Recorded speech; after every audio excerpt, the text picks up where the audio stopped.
The book of Leviticus continued. If anyone sins because they do not speak up when they hear a public charge to testify regarding something they have seen or learned about, they will be held responsible.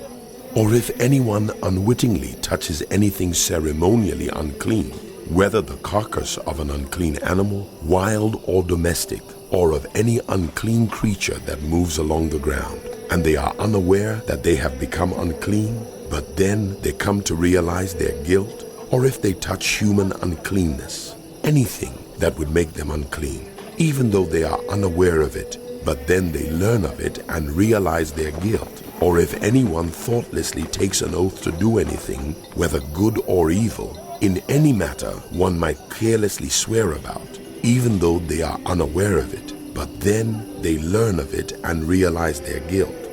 When anyone realizes their guilt in any of these matters, they must confess in what way they have sinned, and as a penalty for the sin they have committed, they must bring to the Lord a female lamb or goat from the flock as a sin offering, and the priest shall make atonement for them for their sin.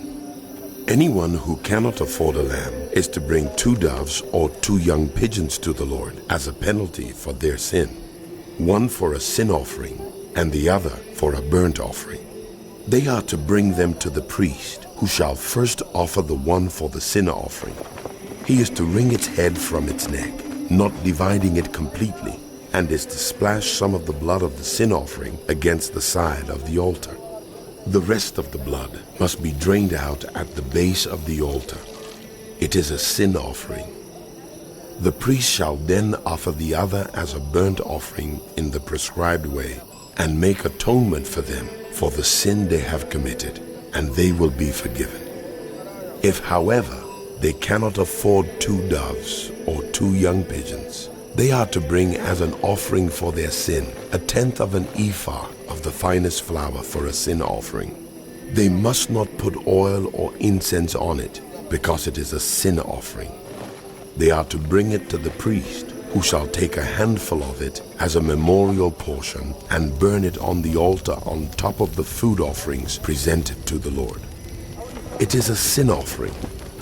In this way, the priest will make atonement for them for any of these sins they have committed, and they will be forgiven. The rest of the offering will belong to the priest, as in the case of the grain offering.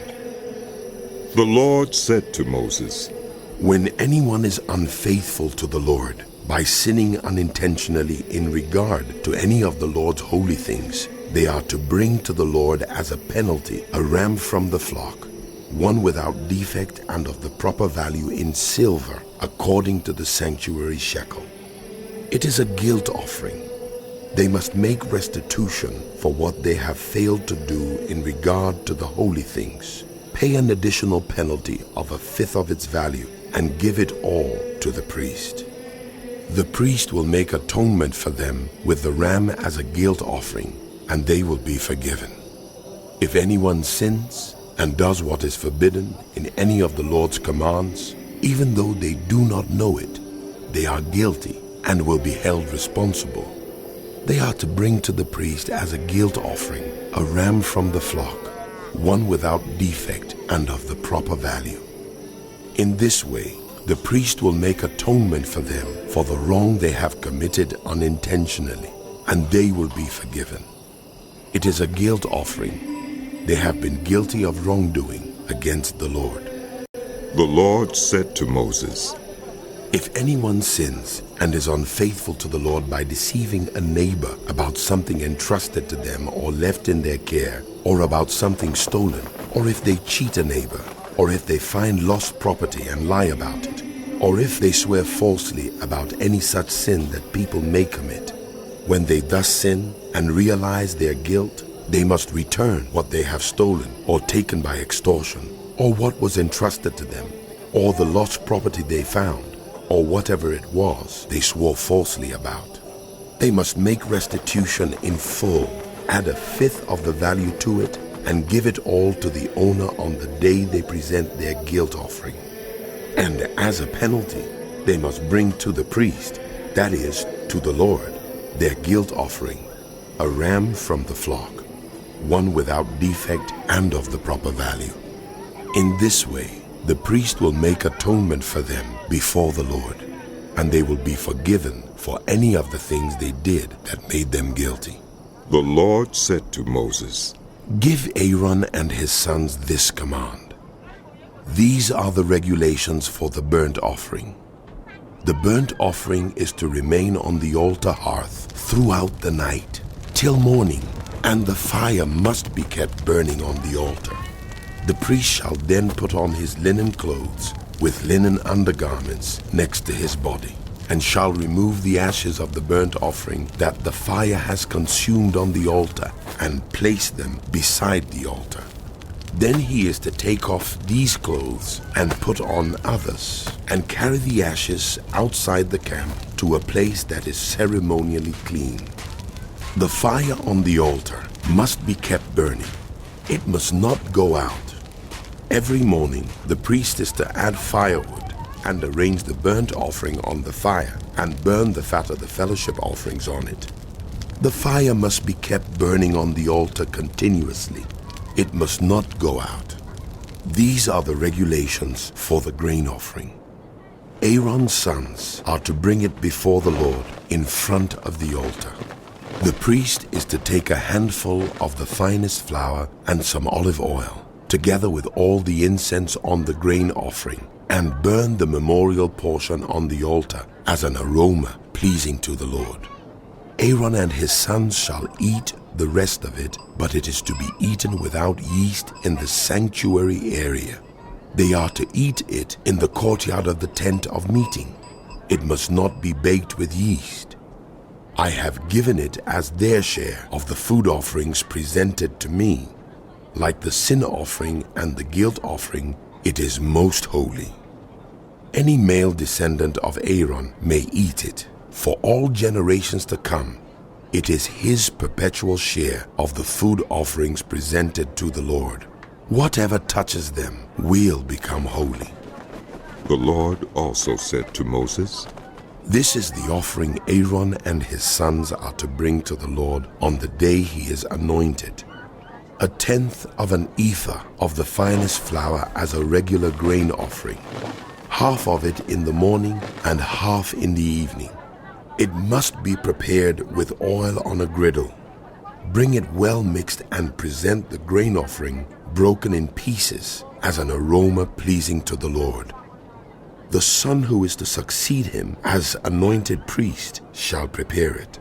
It is the Lord's perpetual share and is to be burned completely. Every grain offering of a priest shall be burned completely. It must not be eaten. The Lord said to Moses, Say to Aaron and his sons, These are the regulations for the sin offering. The sin offering is to be slaughtered before the Lord in the place the burnt offering is slaughtered. It is most holy. The priest who offers it shall eat it. It is to be eaten in the sanctuary area, in the courtyard of the tent of meeting. Whatever touches any of the flesh will become holy. And if any of the blood is spattered on a garment, you must wash it in the sanctuary area. The clay pot the meat is cooked in must be broken. But if it is cooked in a bronze pot, the pot is to be scoured and rinsed with water. Any male in a priest family may eat it. It is most holy. But any sin offering whose blood is brought into the tent of meeting to make atonement in the holy place must not be eaten. It must be burned up. These are the regulations for the guilt offering, which is most holy. The guilt offering is to be slaughtered in the place where the burnt offering is slaughtered, and its blood is to be splashed against the sides of the altar. All its fat shall be offered, the fat tail and the fat that covers the internal organs, both kidneys with the fat on them near the loins, and the long lobe of the liver, which is to be removed with the kidneys. The priest shall burn them on the altar as a food offering presented to the Lord. It is a guilt offering. Any male in a priest's family may eat it, but it must be eaten in the sanctuary area. It is most holy. The same law applies to both the sin offering and the guilt offering. They belong to the priest who makes atonement with them. The priest who offers a burnt offering for anyone may keep its hide for himself. Every grain offering baked in an oven or cooked in a pan or on a griddle belongs to the priest who offers it. And every grain offering, whether mixed with oil or dry, belongs equally to all the sons of Aaron. These are the regulations for the fellowship offering anyone may present to the Lord. If they offer it as an expression of thankfulness, then along with this thank offering, they are to offer thick loaves made without yeast and with olive oil mixed in. Thin loaves made without yeast and brushed with olive oil, and thick loaves of the finest flour, well kneaded and with olive oil mixed in. Along with their fellowship offering of thanksgiving, they are to present an offering with thick loaves of bread made with yeast. They are to bring one of each kind as an offering, a contribution to the Lord. It belongs to the priest who splashes the blood of the fellowship offering against the altar. The meat of their fellowship offering of thanksgiving must be eaten on the day it is offered. They must leave none of it till morning. If, however, their offering is the result of a vow or is a free will offering, the sacrifice shall be eaten on the day they offer it. But anything left over may be eaten on the next day. Any meat of the sacrifice left over till the third day must be burned up. If any meat of the fellowship offering is eaten on the third day, the one who offered it will not be accepted. It will not be reckoned to their credit, for it has become impure. The person who eats any of it will be held responsible. Meat that touches anything ceremonially unclean must not be eaten. It must be burned up. As for other meat, anyone ceremonially clean may eat it. But if anyone who is unclean eats any meat of the fellowship offering belonging to the Lord, they must be cut off from their people. Anyone who touches something unclean, whether human uncleanness or an unclean animal or any unclean creature that moves along the ground, and then eats any of the meat of the fellowship offering belonging to the Lord, must be cut off from their people. The Lord said to Moses, "Say to the Israelites, do not eat any of the fat of cattle, sheep, or goats. The fat of an animal found dead or torn by wild animals may be used for any other purpose, but you must not eat it. Anyone who eats the fat of an animal from which a food offering may be presented to the Lord must be cut off from their people. And wherever you live, you must not eat the blood of any bird or animal. Anyone who eats blood must be cut off from their people." The Lord said to Moses, "Say to the Israelites, anyone who brings a fellowship offering to the Lord is to bring part of it as their sacrifice to the Lord. With their own hands they are to present the food offering to the Lord. They are to bring the fat together with the breast and wave the breast before the Lord as a wave offering. The priest shall burn the fat on the altar, but the breast belongs to Aaron and his sons. You are to give the right thigh of your fellowship offerings to the priest as a contribution. The son of Aaron who offers the blood and the fat of the fellowship offering shall have the right thigh as his share.